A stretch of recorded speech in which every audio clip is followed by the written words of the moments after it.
नमस्कार दोस्तों, स्वागत है आपका हमारे चैनल पर। आज हम आधुनिक भारत के इतिहास के एक बहुत ही महत्वपूर्ण टॉपिक पे महत्वपूर्ण विषय पर चर्चा करने जा रहे हैं। मुगल साम्राज्य का पतन एवं स्वतंत्र राज्य का उदय। यह विषय यूपीएससी, पीएससी, यूजीसी नेट और अन्य सभी प्रतियोगी परीक्षाओं के लिए अत्यंत महत्वपूर्ण है। हम इस क्लास में मुगल साम्राज्य के पतन के कारणों और उसके बाद भारत में विभिन्न स्वतंत्र राज्यों का उदय को विस्तार से समझेंगे। यह मॉडर्न इंडियन हिस्ट्री की हमारी पहली क्लास है, तो चलिए शुरू करते हैं और इस फैसिनेटिंग हिस्टोरिकल जर्नी में एक साथ आगे बढ़ते हैं। तो चलिए शुरू करते हैं हमारी पहली क्लास। मुगल साम्राज्य के पतन के कारण। मुगल साम्राज्य के पतन के बहुत से कारण हैं। अलग अलग हिस्टोरियन ने अलग अलग मत दिए हैं, तो यहाँ पे कुछ कारण हम देख रहे हैं। 3 मार्च 1717 को अहमदनगर में औरंगजेब की मृत्यु हुई। अहमदनगर में औरंगजेब की मृत्यु हुई। मुगल साम्राज्य के पतन का तीव्र गति यहीं से शुरू हो गया था। जब औरंगजेब की मृत्यु हुई तभी से मुगल साम्राज्य का डिक्लाइन एकदम जल्दी से शुरू हो गया। 1707 ईस्वी के बाद का समय उत्तरोत्तर मुगल काल के नाम से जाना जाता है। 1707 के बाद मतलब आफ्टर औरंगजेब जितने भी राजा आए, जितने भी मुगल एम्पायर आए, वो उत्तरोत्तर मुगल काल के नाम से जाना जाता है। जदुनाथ सरकार, जो कि मिडिएवल इंडियन हिस्ट्री के बहुत ही बड़े हिस्टोरियन हैं, जदुनाथ सरकार, एल्फिंस्टन, श्री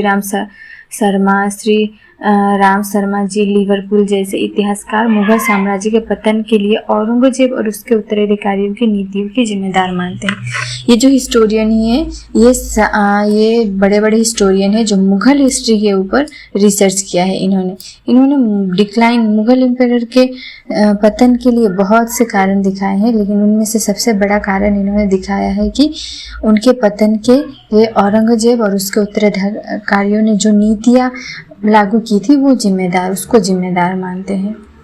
इसके बाद इतिहासकारों का दूसरा गुट, जिसमें सतीश चंद्र है, इरफान हबीब और अतहर अली, ये सारे जो हैं अलीगढ़ यूनिवर्सिटी, इरफान हबीब, अतहर अली, ये सारे अलीगढ़ यूनिवर्सिटी के रिसर्चर हैं, आदि शामिल है। मुगल साम्राज्य के पतन को दीर्घकालीन प्रक्रिया का परिणाम मानता है। इनका कहना है कि मुगल साम्राज्य के पतन दीर्घकालीन धीरे धीरे हुआ। मुगल जब उत्थान हुआ तो पतन होगा ही, ये इस थ्योरी को वो लोग मानते हैं।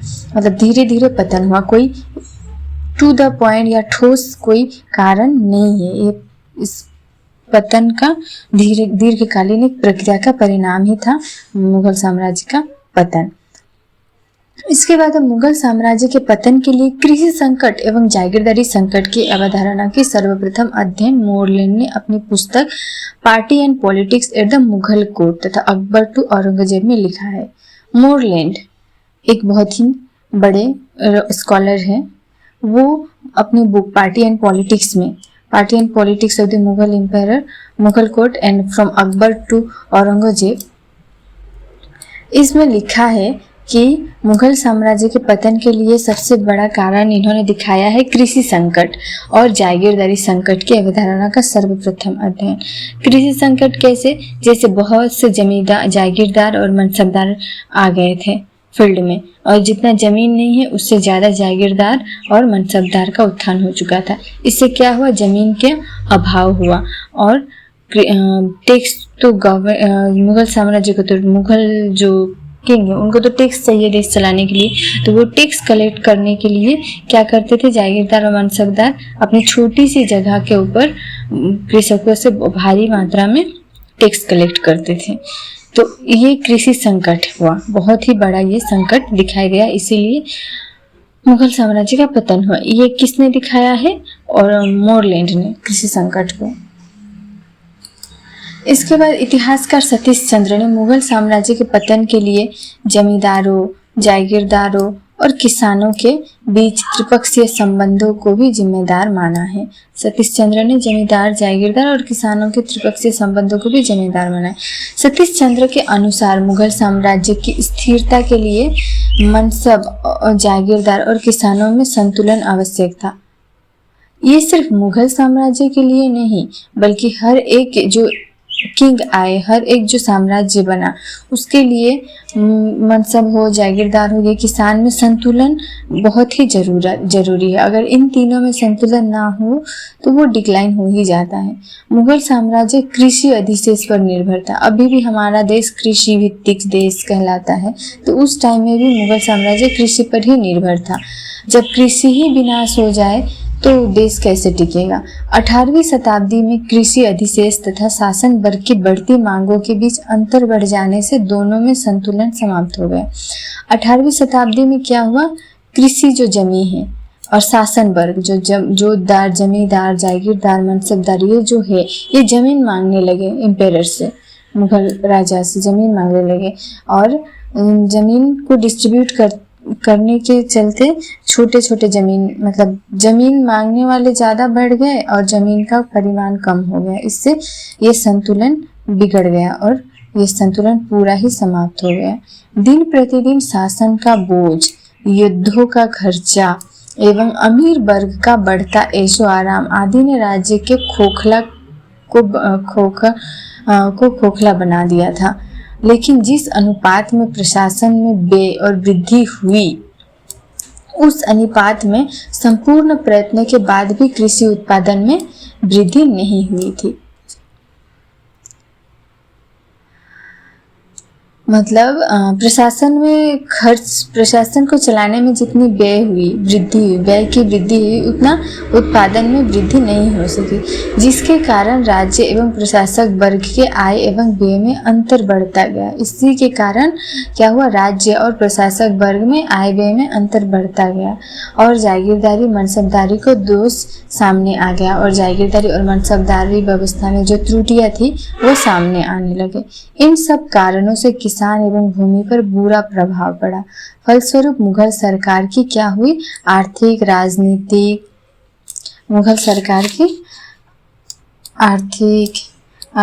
राजनीतिक सैनिक शक्ति कमजोर होती गई। मुगल साम्राज्य के अंत की शुरुआत हुई। तो ये एक बहुत ही अच्छा पॉइंट है मोरलैंड के और सतीश चंद्र के अनुसार कि कृषि संकट ही सबसे बड़ा संकट है और उसके साथ ही मुगल राजाओं के जो नीतियाँ थी वो भी अच्छी नहीं थी। इसी वजह से मुगल साम्राज्य का पतन हुआ। उसके बाद हम देखते हैं इतिहासकार इरफान हबीब ने लिखा है the agrarian system of Mughal India. The agrarian system of Mughal India ये बहुत ही इम्पोर्टेंट बुक है मुगलों के एग्रारियन सिस्टम को जानने के लिए, मुगल के कृषि व्यवस्था को जानने के लिए कि लिखा है किसने, इरफान हबीब ने। इस बुक में क्या लिखा है कि मुगल साम्राज्य के पतन के लिए कृषि संकट का सिद्धांत दिया है। मुगल साम्राज्य के पतन के लिए इन्होंने कृषि संकट का सिद्धांत दिया है। कैम्ब्रिज धारा के इतिहासकार जागीरदारी की विफलता की जगह जागीरदारी की सफलता को पतन का कारण मानते हैं।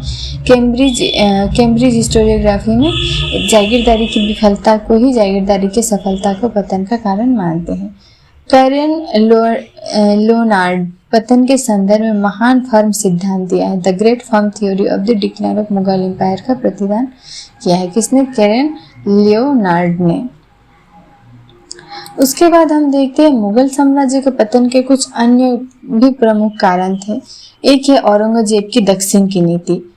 औरंगजेब की दक्षिण नीति वो क्या हुआ था, आप अगर शायद हिस्ट्री पढ़े होंगे कोई भी बुक, तो औरंगजेब ने अपने काल में ज़्यादातर समय उन्होंने युद्ध में और दक्षिण भारत में बिताए।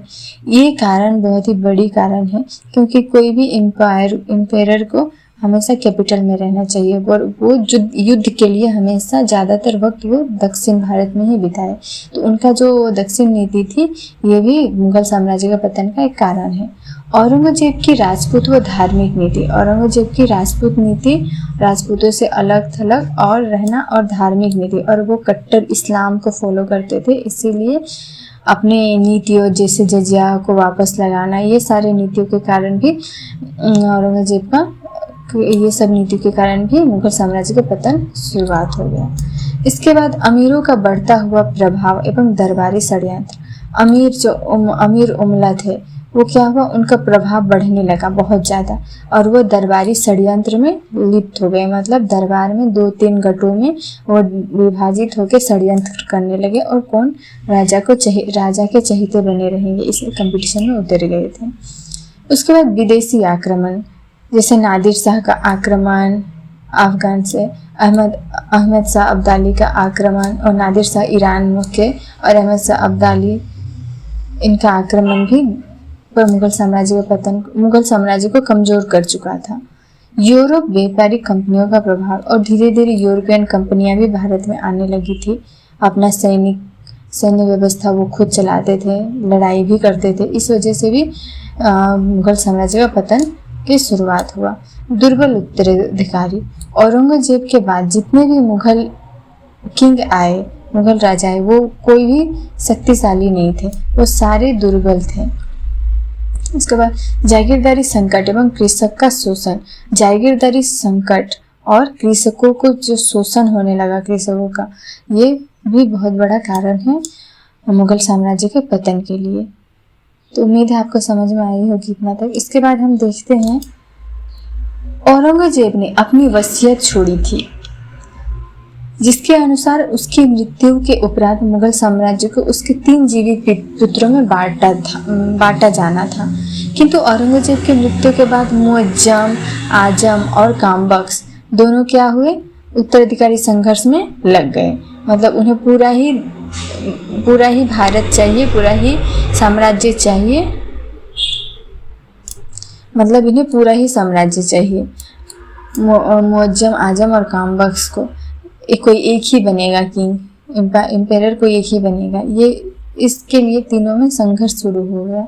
जबकि औरंगजेब ने अपने वसीयत में साम्राज्य को तीन प्रांतों में डिवाइड कर चुके थे।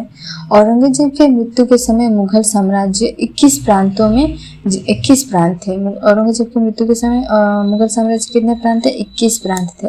मुअज्जम को काबुल दिया गया था, आजम को गुजरात दिया गया था और कामबख्श को बीजापुर का सूबेदार था। तो ये रहा मुगल साम्राज्य के पतन के कारण। उम्मीद है आपको समझ आई होगी।